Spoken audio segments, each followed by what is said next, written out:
Assalamualaikum warahmatullahi wabarakatuh. Selamat berjumpa kembali dalam pembelajaran fisika mengenai fisika modern. Khususnya pada saat ini kita akan mempelajari efek fotolistrik. Pembahasan ini adalah meneruskan dari pembahasan tentang radiasi benda hitam yang dikemukakan oleh Planck. Pembuktian radiasi benda hitam adalah radiasi gelombang elektromagnetik yang memiliki energi sebesar HF yang disebut dengan energi foton. Nah, pembuktiannya adalah dengan percobaan yang dilakukan oleh Einstein mengenai percobaan efek fotolistrik, yaitu suatu fenomena terlepasnya elektron dari permukaan logam ketika logam tersebut dikenai cahaya. Dalam skema percobaannya, maka suatu logam dihubungkan pada suatu sumber tegangan yang diatur beda potensialnya. Di sini nampak bahwa adanya pengaturan daripada nilai daripada sumber tegangan yang dihubungkan dengan penunjuk galvanometer untuk mendeteksi adanya aliran arus atau tidak yang menandakan terlepasnya elektron dari logam tersebut. Ketika suatu logam disinari, di dalam hal ini misalkan cahaya berwarna biru datang pada suatu logam, maka yang terjadi adalah radiasi atau terlepasnya elektron dari logam tersebut.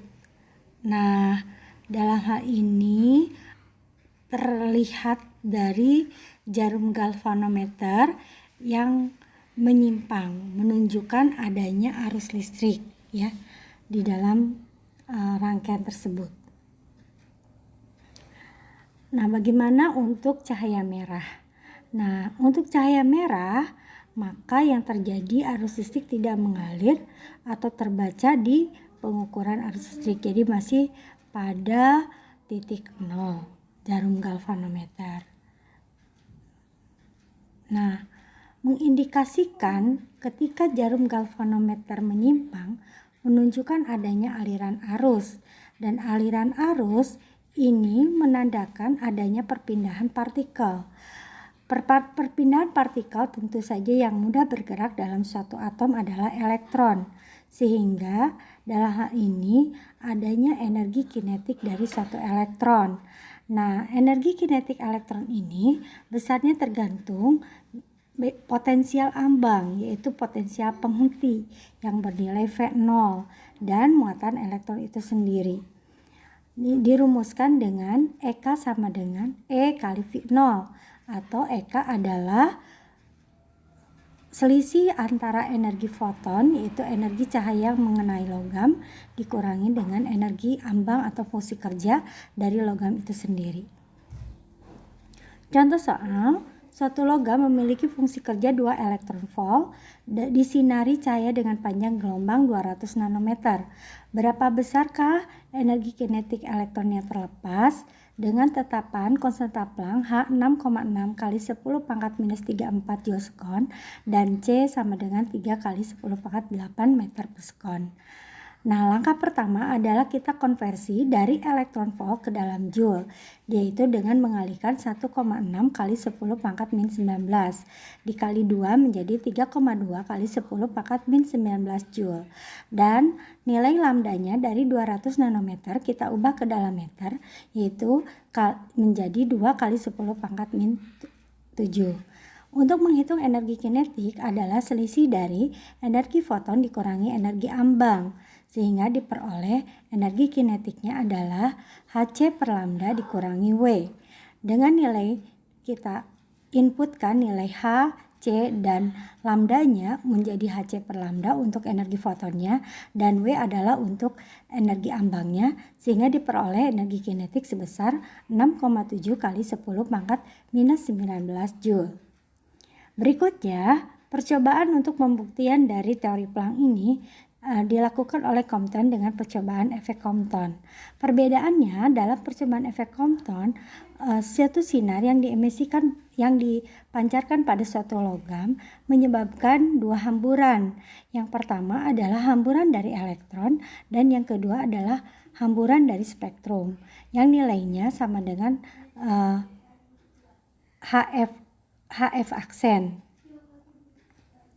Nah, terjadilah perbedaan panjang gelombang antara panjang gelombang datang dengan panjang gelombang yang terhambur. Tumbukan di samping menyebabkan foton dan elektron terhambur. Dalam hal ini dapat dianggap foton kehilangan sejumlah energi yang besarnya sama dengan energi kinetik. Dalam perumusannya, energi kinetik dirumuskan dengan HF minus HF aksen. HF adalah energi foton sinar datang dan HF aksen adalah energi foton sinar hambur. Sedangkan hubungan energi dengan momentum adalah energi sama dengan momentum kali kecepatan, dalam hal ini kecepatan cahaya. Compton berhasil menunjukkan bahwa perubahan panjang gelombang foton terhambur dengan panjang gelombang semula memenuhi persamaan lambda F min lambda I sama dengan perubahan lambda atau sama dengan HM0 kali C kali 1 min cos theta, di mana theta adalah sudut hambur dari suatu foton. M0 adalah massa diam elektron, C adalah kecepatan cahaya, dan H adalah konstanta Planck. Sedangkan delta lambda adalah selisih panjang gelombang, yaitu panjang gelombang cahaya yang terhambur dengan panjang gelombang datang. Contoh soal, sinar X dengan panjang gelombang 60 pikometer ditembakkan pada elektron yang diam sehingga terhambur 60 derajat terhadap arah semula. Berapakah energi foton yang terhambur? Diketahui lambdanya adalah 60 pikometer, sudut hamburannya 60 derajat, H-nya adalah 6 kali 6 kali 10 pangkat minus 34 joulesekon, masanya 9,11 kali 10 pangkat min 31 kilogram, dan C-nya adalah 3 kali 10 pangkat 8 meter per sekon. Maka perbedaan panjang gelombangnya kita rumuskan H per M kali C dikali 1 min cos theta. Diperoleh perubahan panjang gelombangnya adalah sebesar 1,22 pikometer. Ya, baik. Untuk mendapatkan panjang gelombang cahaya datang, maka kita peroleh delta lambda ditambah lambda 1, sehingga panjang gelombang yang terhambur yang terhambur adalah 61,22 pikometer, sehingga energinya sebesar HF yaitu HC per lambda 2. Maaf ya, delta lambda ini diperoleh dari selisih panjang gelombang cahaya yang terhambur dikurangi panjang gelombang cahaya datang. Jadi cahaya datang ini panjang gelombang cahaya datang ini tentu lebih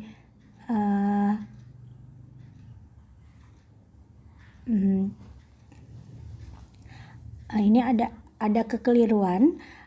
Seharusnya panjang gelombang cahaya datang ini tentu harusnya lambda 2 dikurangi lambda 1 ya. Delta lambda sama dengan lambda 2 dikurangi lambda 1, sehingga lambda 2 sama dengan, nah ini ada keliru di sini persamaannya, harusnya delta lambda sama dengan lambda 2 dikurangi lambda 1, sehingga lambda 2 adalah delta lambda ditambah lambda 1 ya, sehingga itu lambda 2 itu adalah panjang gelombang cahaya yang terhambur. Yang besar energinya adalah HC per lambda 2, sehingga energinya adalah 0,32 kali 10 pangkat min 14 joule. Berikutnya, hipotesis de Broglie. Foton memiliki sifat gelombang dan partikel.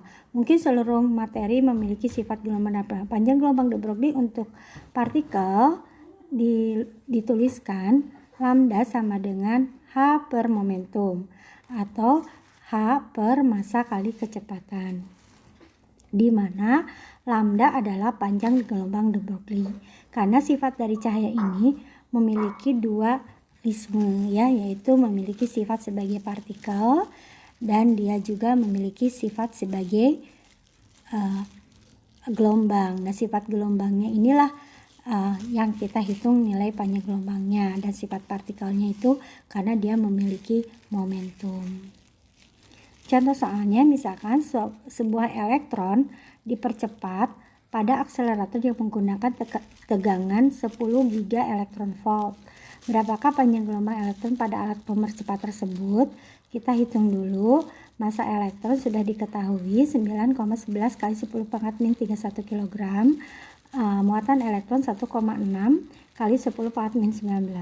Kemudian kita ubah nilai potensialnya dari 10 giga elektron volt menjadi elektron volt 10 pangkat 10 elektron volt. Kemudian kita ubah menjadi joule tentunya ya.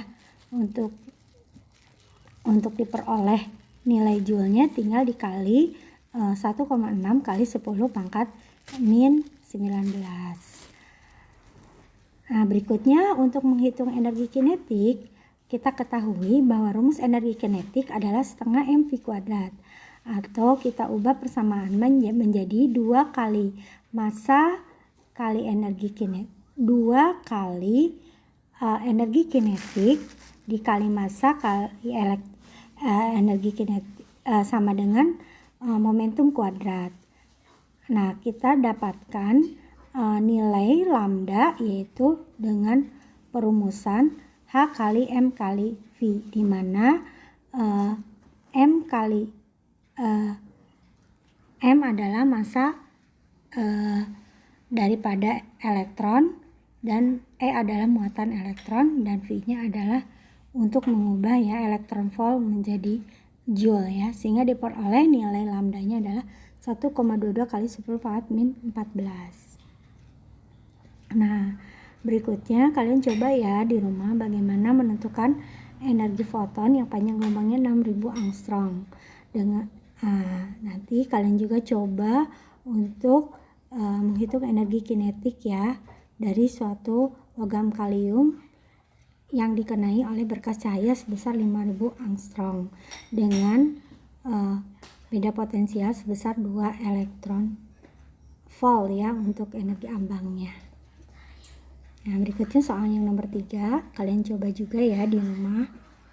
Dan soal nomor 4, soal nomor 5, soal nomor 6. Selamat mencoba ya. Mudah-mudahan kalian bisa belajar dengan baik di rumah, dan apabila ada hal-hal yang ingin ditanyakan dapat kalian berikan informasi lewat pesan WA grup atau juga melalui chatting pribadi. Terima kasih, mohon maaf atas segala kekurangannya. Wassalamualaikum warahmatullahi wabarakatuh.